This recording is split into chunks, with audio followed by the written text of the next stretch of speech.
एक check dishonour के case में जब कंपनी को मेन एक्यूज बनाया जाता है तो वेरी हाई प्रोबेबिलिटी रहती है कि उसके जो डायरेक्टर्स हैं उसको को एक्यूज्ड बनाया जाए।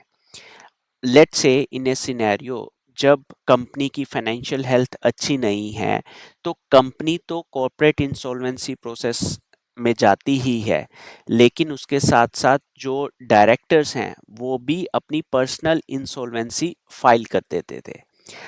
आज की वीडियो में we are going to discuss कि ये जो पर्सनल इंसॉल्वेंसी की एप्लीकेशन फाइल करने पे जो इंटरिम मॉरेटोरियम एस्टेब्लिश हो जाता है उसके कारण चेक बाउंस की प्रोसीडिंग्स के ऊपर क्या इफेक्ट आने वाला है।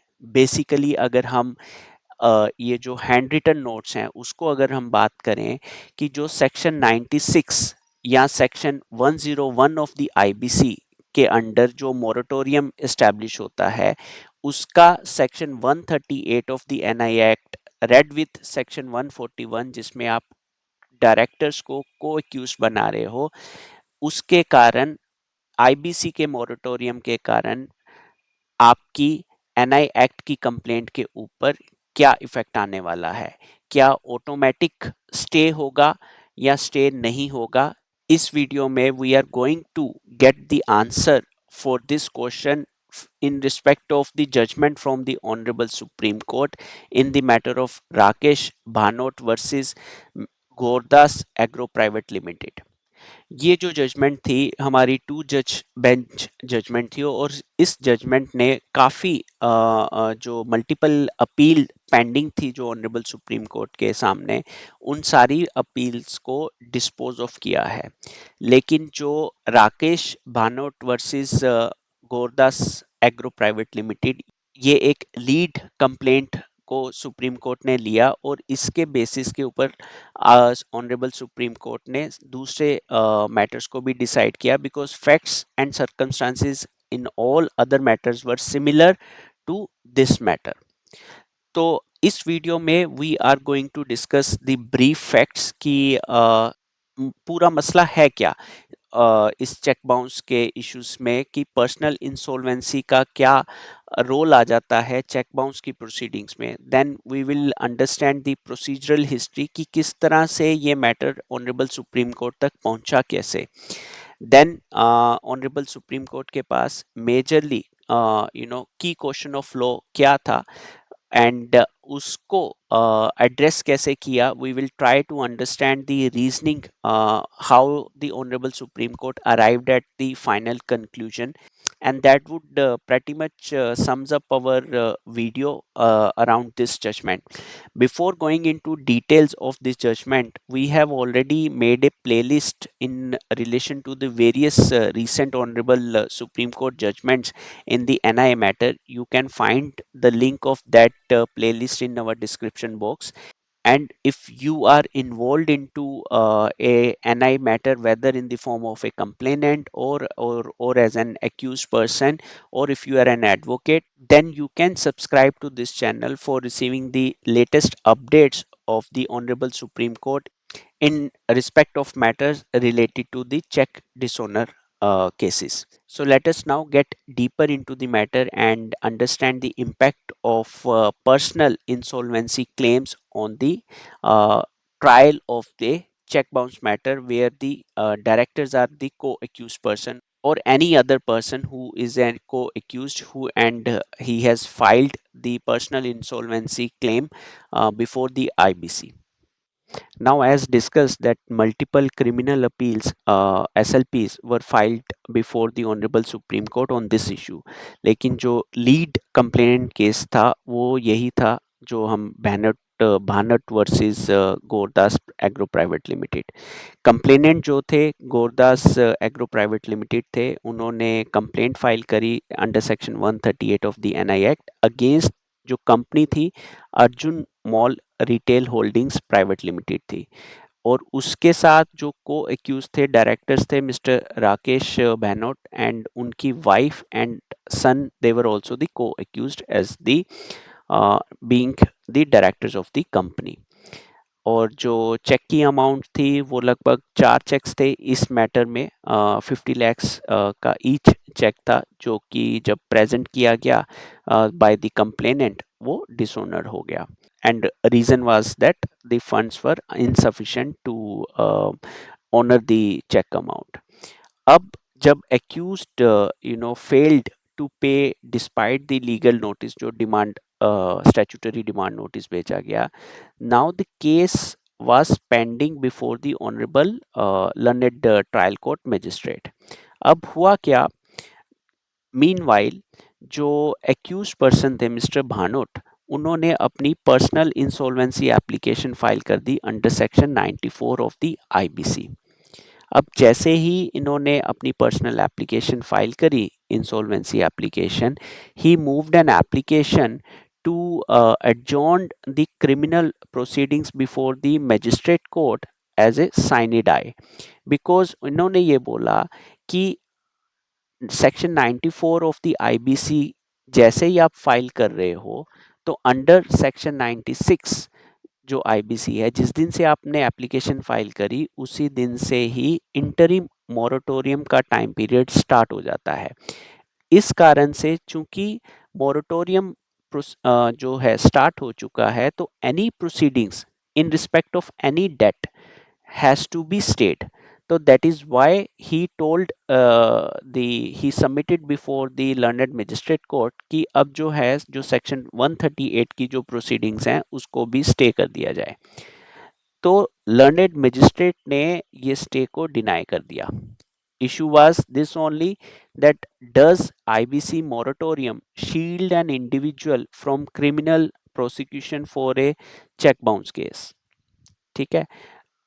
अब जब लर्नेड मजिस्ट्रेट ने इन प्रोसीडिंग्स को, सेक्शन 138 की प्रोसीडिंग्स को स्टे करने से मना कर दिया, तो जो एक्यूज था ही went to the honourable High Court, and honourable High Court ने एफर्म कर दिया लर्नेड ट्रायल कोर्ट के ऑर्डर को।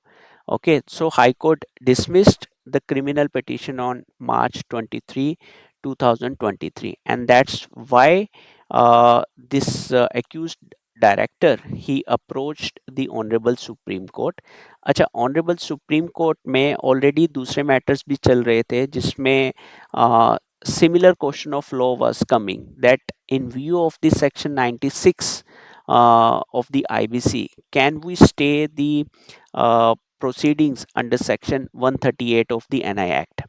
तो ऑनरेबल सुप्रीम कोर्ट ने एक अपने इंटरिम ऑर्डर में the Honorable Supreme Court granted a stay for the trial proceedings. And if I take you through the specific portion of the judgment, following the same, an order of interim stay of further proceedings pending before the trial court was subsequently granted in all the other connected matters as well. So इस matter के साथ साथ जितने भी honourable Supreme Court ने इस judgement में matters को डिसाइड किया है, सभी में इंटरिम स्टे मिल चुका था। So now let us understand कि एपिलेंट के, that is the accused person के क्या बेसिक आर्गुमेंट्स थे, and how the honourable Supreme Court arrived at the final conclusion.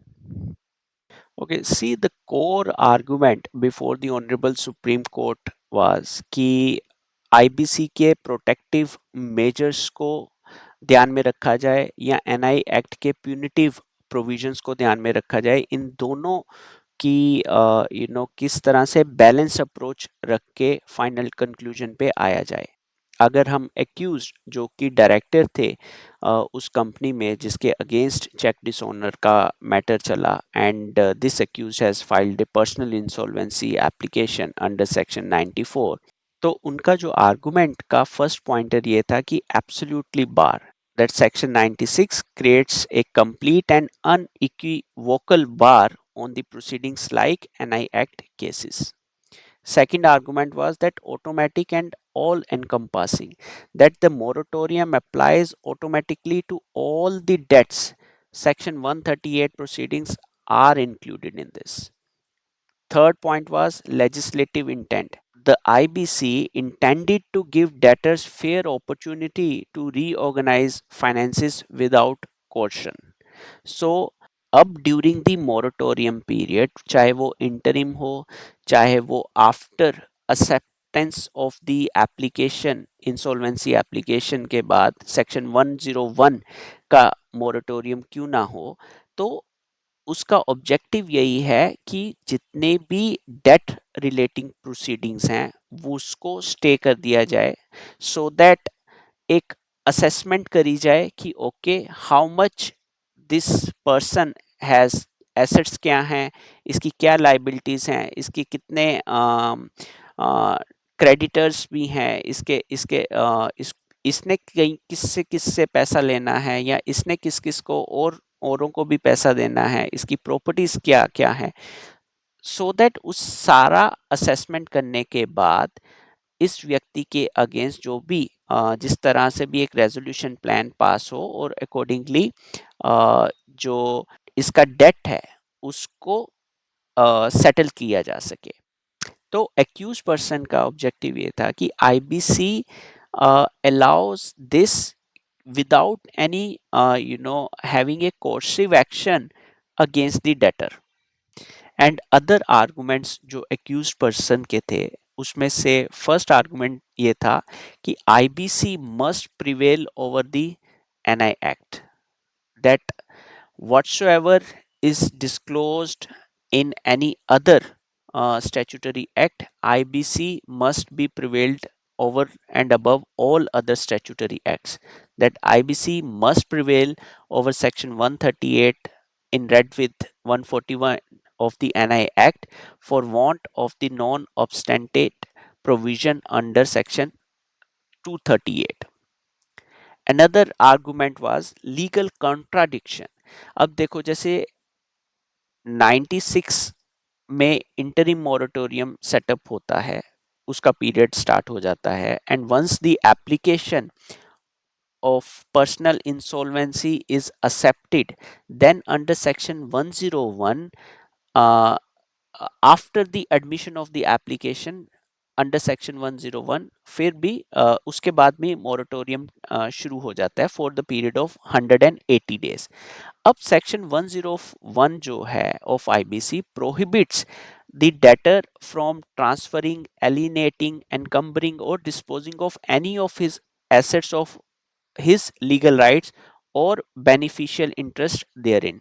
तो एक्यूज्ड पर्सन का आर्गुमेंट ये था कि जब सेक्शन 101 के अंडर मेरे पास ये आ गया कि I can not transfer, alienate, encumber और dispose of, in fact I can not sell any property, okay, to settle any dispute, any legal dispute। तो then in such a scenario जो section 138 के matters हैं, these are the compoundable offenses, and if I have to settle the section 138 offense, obviously I will have to arrange funds from somewhere, maybe by disposing of my property, and put up a and submit before the learned magistrate court that okay, I wish to sell this property, I wish to set off this property against the legally enforceable debt which is coming from this check bounce matter, I cannot do it। so there is a complete contradiction will come into play if we do not put the IBC above the section 138 of NI Act। Having considered these submissions, and as well as the submissions of different interveners also filed intervention application, and they also made submissions, you can go through the judgment in detail to understand their contentions, as well as the complainants who are the respondents in the matter, they also submit their own submissions। Let us now quickly jump to the Honorable Supreme Court analysis and what were the conclusive findings in this judgment. Now, Honorable Supreme Court has, discussed firstly the true scope of the Section 96 in relation to the moratorium aspect. If we go through very quickly the Section 96 interim moratorium, it starts with the heading interim moratorium. When an application is filed under Section 94, which is by the person who is seeking personal insolvency, or under Section 95, let's say the financial institution, the bank may file a personal insolvency application against the person. The subsection A starts with an interim moratorium shall commence on the date of the application in relation to all the debts and shall cease to have effect on the date of admission of such application. So basically, whenever either the debtor himself or someone else has filed a personal insolvency application, then from the date of filing that insolvency application, the interim moratorium will start, and it will end only if the application is admitted by the adjudicating authority. And what will happen during the interim moratorium? Any legal action or proceeding pending in respect of any debt, this is important, shall deemed to have been stayed. So all the proceedings in relation to any debt shall be considered as stayed. So will it cover the criminal proceeding also? Will it cover the section 138 proceedings also? So this is the question which the Honorable Supreme Court has answered in this analysis. Let us go to the analysis. The first, while interpreting the section 96 of the IBC moratorium, the Honorable Supreme Court has used the principle of nociter a socis, while interpreting the section 96. How? Because see, Honorable Supreme Court held that any legal action is does not mean that it is an every. So any is not equivalent to every. Okay. So obviously जो accused person के जो arguments थे वो यही आ रहे थे कि when any legal action it means it includes the any criminal proceeding, any criminal action also. So Honorable Supreme Court held that unless you don't understand the context of the wordings, you won't be able to appreciate the real intent of the legislator behind these clauses or the subsections. So that's the principle based on which the Honorable Supreme Court held that it is not something that any action, everything, a universal protection is not given under the IBC. That's the gist of Honorable Supreme Court finding under while doing interpretation of Section 96 IBC. So what else? If we go further, the Honorable Supreme Court held that the moratorium protects only against civil claims for debt recovery, not criminal prosecution. So when accused is trying to relate the penal action is equivalent to the debt recovery proceedings, that's not the case. The Honorable Supreme Court held that the objective of the act is not to stall the proceedings unrelated to the recovery of debt.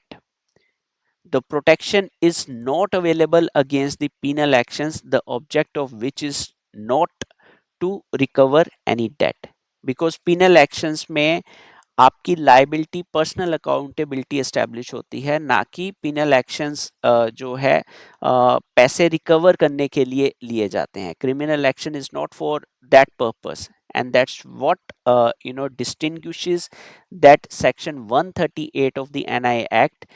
वो debt recovery proceedings नहीं है, वो एक penal action है जिसमें एक accused ने deliberately legal instrument that is the cheque को ड्रॉ किया, साइन करके दिया, एंड पूरी जिम्मेदारी के साथ किया, एंड वो चेक डिसऑनर हो गया because accused was aware that it is going to get dishonored.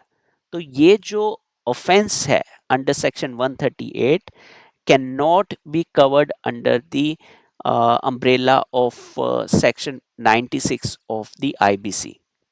Then the Honorable Supreme Court further held that the civil suit to recover money can be stayed, but criminal prosecution cannot.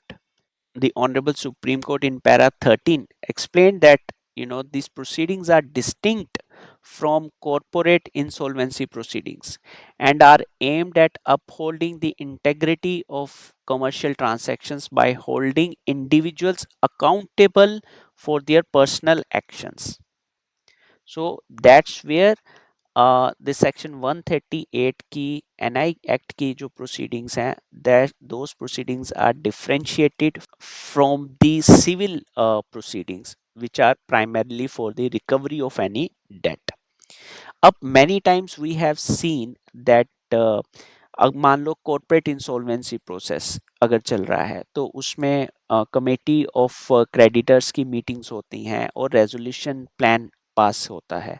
उस resolution plan के अंदर it is decided okay that the the creditor will get only 50% of the pending amount, right? In that case also, अगर corporate insolvency process के अंदर resolution plan भी पास हो जाता है और वो जो डेट है वो एक्सटिंग्विश भी हो जाता है, still the directors are liable under section 138. Still the proceedings under the section 138 will not collapse. So what does this mean is the scope and nature of the proceedings under the IBC may result in the extinguishment of actual debt by restructuring or through the process of liquidation, but such extinguishment will not absolve its directors from the criminal liability. Coming further now, that director's liability under section 138, it is going to be a personal liability under section 138 when it is read with section 141. Okay, so the statutory liability against the directors under section 138 of the NI Act is personal and hence continues to bind natural persons irrespective of any moratorium applicable to the corporate debtor. The acceptance of resolution plan under section 31 of the IBC or its implementation thereof will have no effect. It's very very important. Resolution plan का कोई effect नहीं है on the section 138 की NI proceedings against individuals, not against the company. We are not talking about the corporate debtor, we are talking about only the individuals right now. Okay, and similarly if you see the acceptance of the report by the resolution professional under section 100, these are now section 100 101, they are in relation to the personal insolvency, and the moratorium under section 101 which reprises section 96 will not bar the continual of any criminal action. The cause of action for the prosecution under section 130 of NI Act commences on the dishonor of the check and failure to pay the amount unpaid because of dishonor within 15 days from the date of receipt of the notice demanding payment. It is important for us to understand the prosecution can only be respect to the amount paid by the dishonor of the check irrespective of the actual debt. So in totality, one offense committed at the check dishonor remains, liability does not disappear. अगर हम इसको दूसरे context में अपनी practical approach में समझें, अगर जैसे चेक डिसऑनर होता है राइट, तो देन आप या तो आप सिविल सूट फाइल कर सकते हैं for recovery of money for the amount जो डिसऑनर हुआ है राइट, या फिर आप सेक्शन 138 की प्रोसीडिंग्स फाइल कर सकते हो.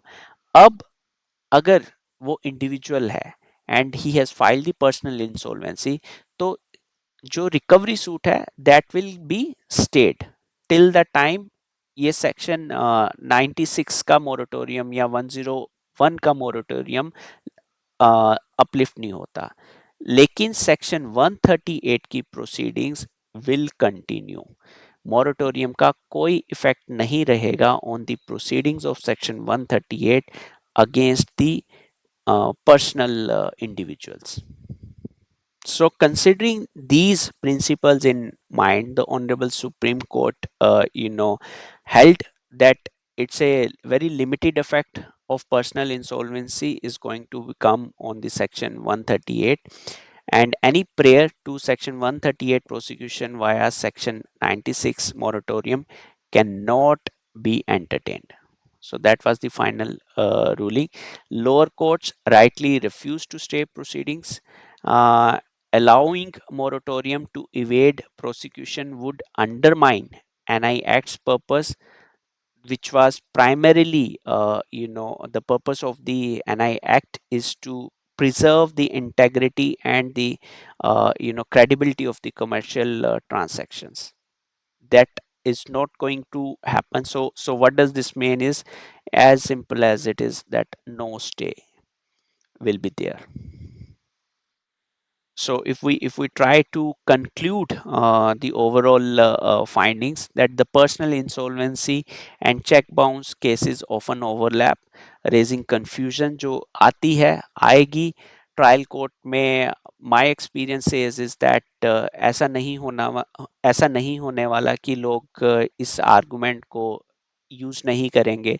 Trial court may the people may try to file stay application in view of section 96, but in view of this judgment it is categorically stated here that there would be no stay in the under no stay on the proceedings under section 138 of the NI Act in view of the section 96 of IBC or section 101 of IBC.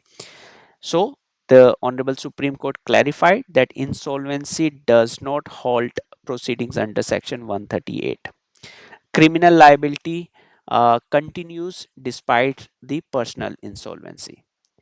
And this judgment, in fact, has sets up a clear, precedent for all the future check dishonor cases where they will try to raise this application such applications. So you must be aware, if you are a complainant you must be aware of this judgment, must use it, and if the accused is trying to mislead the court, this judgment would help you to assist the court in arriving at a final conclusion that section 96 section 101 has no impact on the 138 proceedings.